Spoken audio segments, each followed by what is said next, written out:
Block 23 of the Tunisian sampler Afghan is the open cluster block, and this block is very similar to block 15, the lacy cluster, and it's a very open weave block, not one of my favorites, although it's a real pretty stitch pattern, not one of my favorites for an Afghan because little fingers and toes can get caught in it. But we're going ahead and including it here as half a block on my sampler. Okay, to save time, I went ahead and chained 33, and then starting with the second chain from the hook, I brought up a chain in each, brought up a loop in each one of the chains all the way across, and I now have 33 loops on my Afghan needle. So to start the second half, we're going to yarn over, or we're going to chain 3,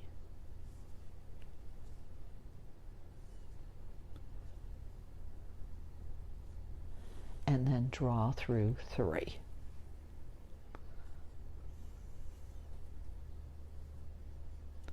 Then chain 3,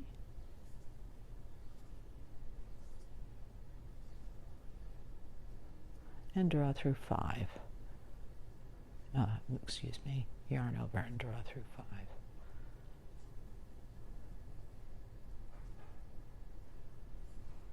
Which is basically 4 loops plus your chain.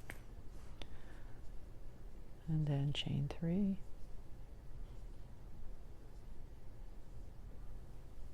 Yarn over and draw through 5, all the way across.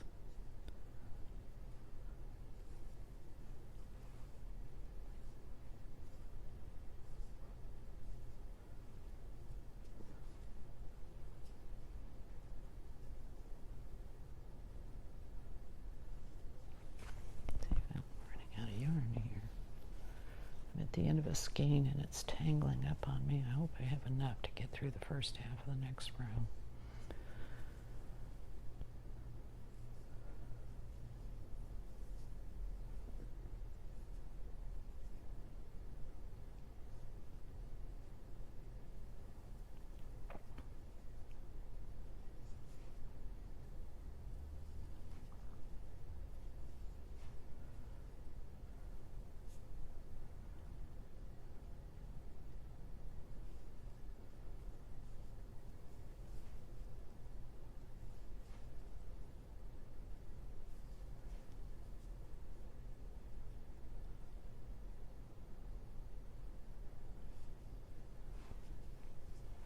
Whoops, bumped the camera, sorry about that.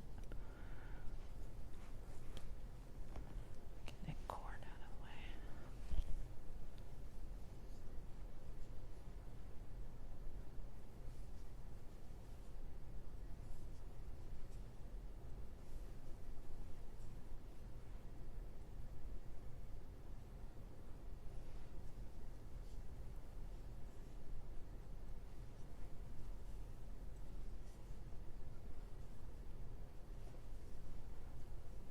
And then we draw through 3 at the end, and basically what you're doing is a half cluster on each end of the row.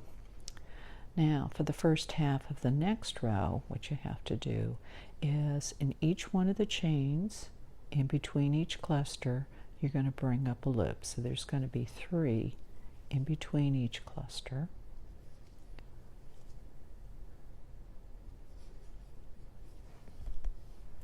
And then 1 in the loop that closes the cluster. And you're going to do that all the way across, and then when you get to the end, double check to make sure you have the correct number of stitches, because if you find yourself short, chances are, and I'd go a little further along if my yarn wasn't in a knot. There we go, I got some of it loose. Let's see how far I can get. If you end up short, chances are you probably missed a closed loop. So again, 1 in each of the chains,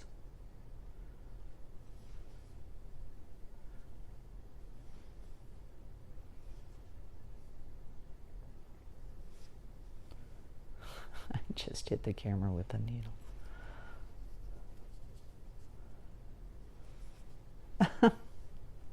Sorry, folks.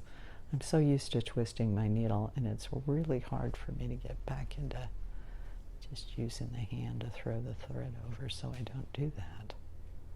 So let's try this, which I find slows me down a bit, but that's probably good for illustration anyway. But that's the reason my hand is leaving on the left side, is so I'm not knocking the camera around. Okay, then through the loop. Okay. Then when you come back, the second half of this row, you're going to do it the same way as you did this first row. I'm not going to torture you with going all the way across again. You know, when we get to the end here, we will have gone through all 3 of those loops. I can stop hitting the camera. That should bring you back up to 33. Double check to make sure. Then you chain 3, draw through 2 loops plus the chain. And then all the way across, you're going to chain 3 and draw through 5 loops, which is a chain plus 4 other loops. Then chain 3, draw through 5 loops, chain 3 all the way across. Very, very, very similar to the lacy cluster. The only difference is that there were more stitches on the needle and more loops in each cluster. So you had less clusters, and it was slightly more open weave. So let me show you what it looks like when it's done. If I can get untangled here. So here's what it looks like finished. And I'm just going to quickly take the camera off this. Here we go. Get that out of the way. And for me, this is the beginning of row 4. And this is actually a half block because I am staggering my blocks, which I've explained in previous videos.